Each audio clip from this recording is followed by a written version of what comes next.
Hey coaches, for this video I want to talk to you about our program Flow and Science for our maximum overdrive supersets or cardio supersets. This is our Saturday format. This is a midline steady state. So while there's a buzz that's going to dictate when they should switch, they're going to basically go at this pretty much non-stop. So it's really important that we're just picking a pace that we can hold pretty much non-stop.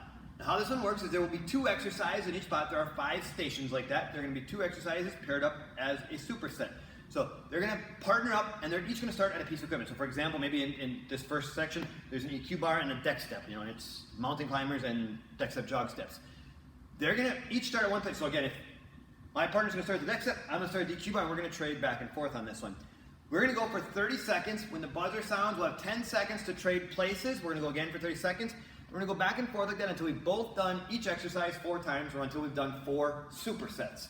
Then we'll have 30 seconds to rotate to the next station and do that all over again. That 30 seconds is really their water break, because with that 10 seconds to switch, there really isn't enough time to grab a drink of water. So I'm going to go back and forth, 4 supersets, get a drink of water, hit the next station, and we're going to go around the gym like that twice. So when you see that there are 10 cycles, it's because you go 1, 2, 3, 4, 5, and then 1, 2, 3, 4, 5 a second time.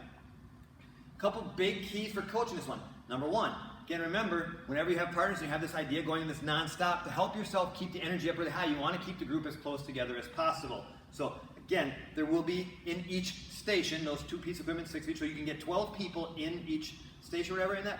You want to kind of think through that idea of, again, if I had simply 12 people, I would keep them all right here, 6 on this exercise and 6 on this exercise. If you had 24, you would have 2. If you had 13, if you will, for example, you want to get those first 2 stations, you want to split them into equal groups of, roughly 3 and 3, right? So I'm going to have 3 sets partners start here, and 3 sets partners start there. Again, more than likely, it's a Saturday, you're going to have more than 13, but you just want to have that idea of how many numbers you have. And then the other big key on this one, because it's a Saturday and you have the potential for drop-ins, and obviously as well as challengers that are not booked in, if you have 12 people booked in, you don't want to put them all on station 1 and have that one drop and end up as the 13th person at. So again, you always want to make sure you're giving yourself a little bit of extra room on this one. So again, if I had 12 using that example, I would still put them 3 groups here and 3 groups there. So that basically if I had a challenger or whatever going on, I had that plenty of room on stuff on that one.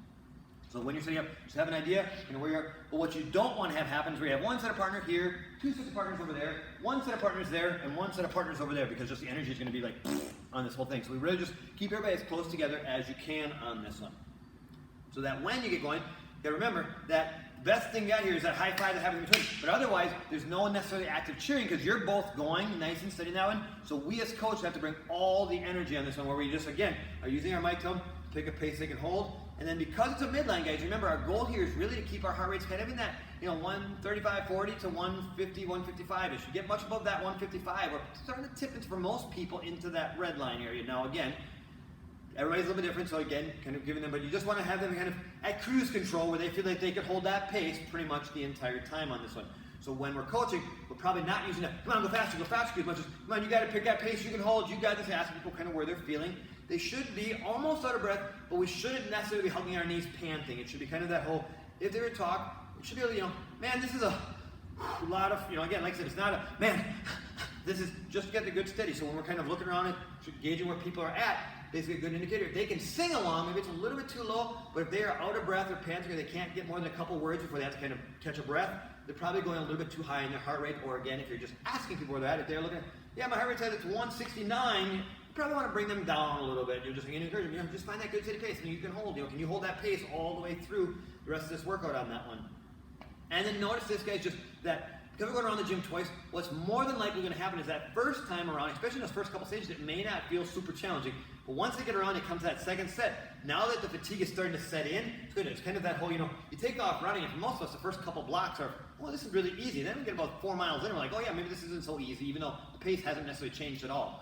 That's kind of the idea that's going to happen here. So when we're coaching, you also have to remember that. When they come into that second round and that, they're going to be starting to really fatigue out. It's going to be critically important on how much energy we bring as we start that second round in there, and that fatigue is settling in, that we can just, again, hold that steady pace. The other key on that one is, that's why it's so important when they start in the first round, that we kind of encourage them to hold a steady pace and not take off out of the gate too hot. So that basically, again, we're like, oh my goodness, I got to do this again. I want to really put that energy like, all right, guys, we are halfway. We really want to get into that. So big science keys on this one, guys. Steady state, pick a pace they can hold. Number 2, really bring the energy because they don't have necessarily a partner cheering for them. They have a partner that's working out with them and going to trade places back and forth. So we'll get those high fives in that switch, but we are the ones who have to bring all the energy for that, because again, you're not going to have a partner clapping, cheering, any of that stuff going on in this particular format. So big things, guys, when you're going around, you want to make sure you're kind of unmiking, giving them that great person cue, getting back on that mic and keeping the energy up higher. And then obviously again, it's Saturday, so there'll be two coaches. So if one of the coaches kind of emceeing at that particular time in the round, great. The other coach is kind of just getting all those, you got to keep going, hold that pace. And then that's that other big cue for us coaches. That the most common cue we're probably going to use this one is, you got it, great job, hold that pace all the way through to the buzzer. Because again, our goal here would be just pace that you can hold all the way through. Not a pace so fast you have to stop and take those breaks. This is the program flow and signs for our maximum overdrive cardio supersets.